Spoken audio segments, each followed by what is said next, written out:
Hello dyan mga baguhang guro! Welcome sa explainer natin for today, kung saan hihimain natin yung pinakabagong guidelines ng DepEd para sa paggawa ng lesson plan. Alam na alam ko yung feeling na nasa unang taon ka ng pagtuturo. Sobrang nakaka-excite, pero real talk lang, minsang nakakakaba rin talaga, di ba? Kaya nandito ako para tulungan kayong intindihin itong bagong proseso para maging mas madali at mas epektibo yung araw-araw ninyong pagtuturo. So hindi na natin to papahabain pa, let's dive right in!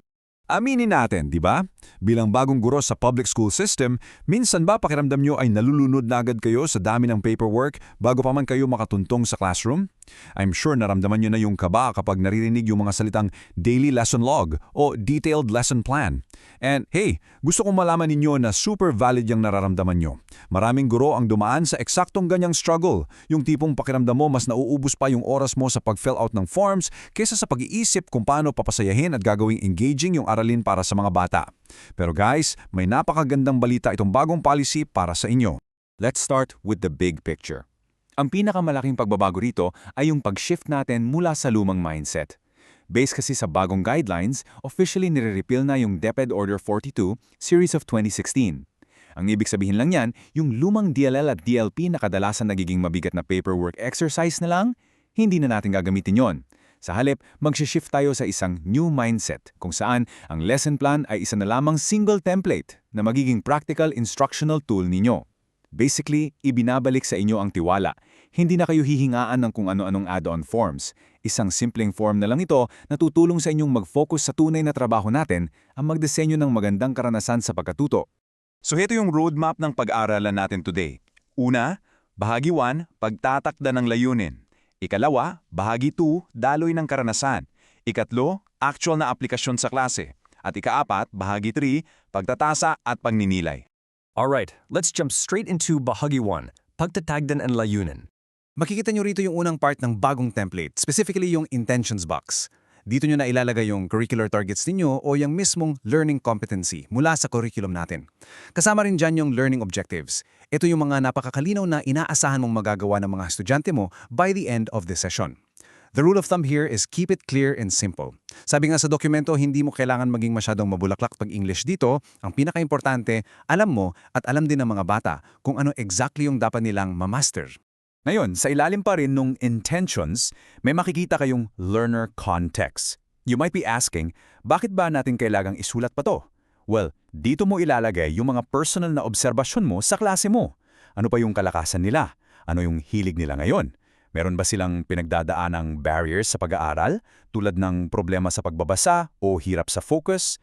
Sa pagkilala natin sa evolving daily reality nila, masisiguro mo na connected sa totoong buhay nila yung lesson plan mo. Tandaan natin, hindi lang tayo basta nagtuturo ng subject, nagtuturo tayo sa mga totoong bata. Let's move on sa bahagi 2, daloy ng karanasan. Dito sa Learning Experience block, nandyan yung pre-lesson, flow, learning resources at opportunities for integration. Ang pinaka-keyword natin para sa bahaging ito ay tiwala.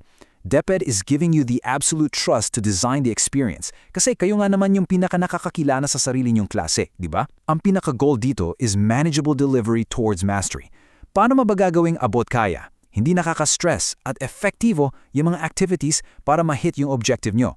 At dyan napapasok yung tinatawag nating learning design principles. Okay, punta na natin yung aktual na aplikasyon sa klase. Ayon sa polisiya natin, ang paggawa daw ng lesson plan ay dapat nakaangkla sa 8 evidence-based na learning design principles. Ito yon: clear goals and teaching, scaffolding, checks for understanding, active retrieval and spacing, self-awareness and metacognition, social learning, values and purpose integration, at inclusion. Sila yung naglalarawan ng ideal na learning experience para sa klase nyo. So imbes na isipin natin ang pagtuturo bilang simpleng pagbabasa lang ng textbook sa harap ng klase, think of these principles as your toolkit para mas maging buhay na buhay yung aralin ninyo. Let's put this into practice para mas malinaw.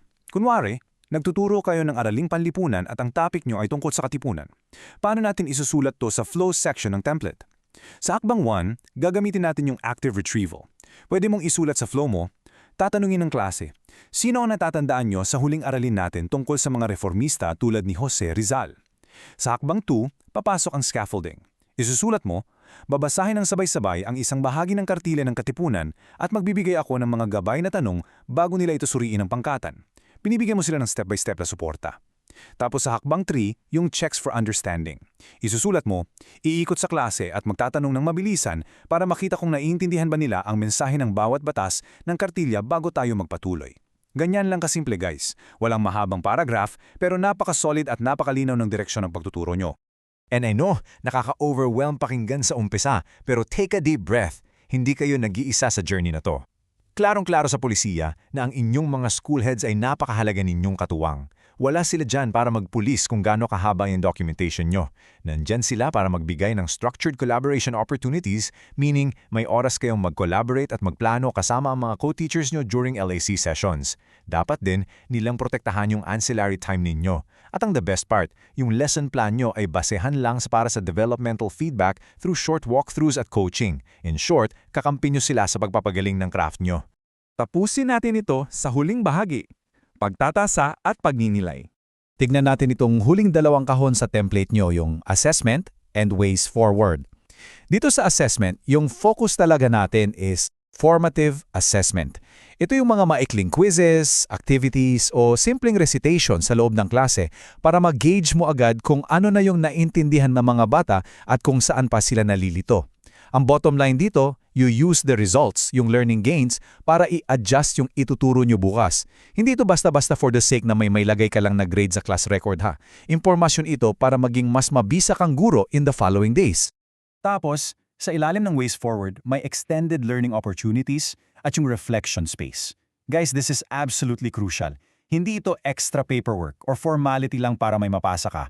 This space is strictly for your professional growth. Dito mo tatanungin yung sarili mo, ano kaya ang kailangan kong baguhin sa strategy ko bukas based sa nangyari kanina?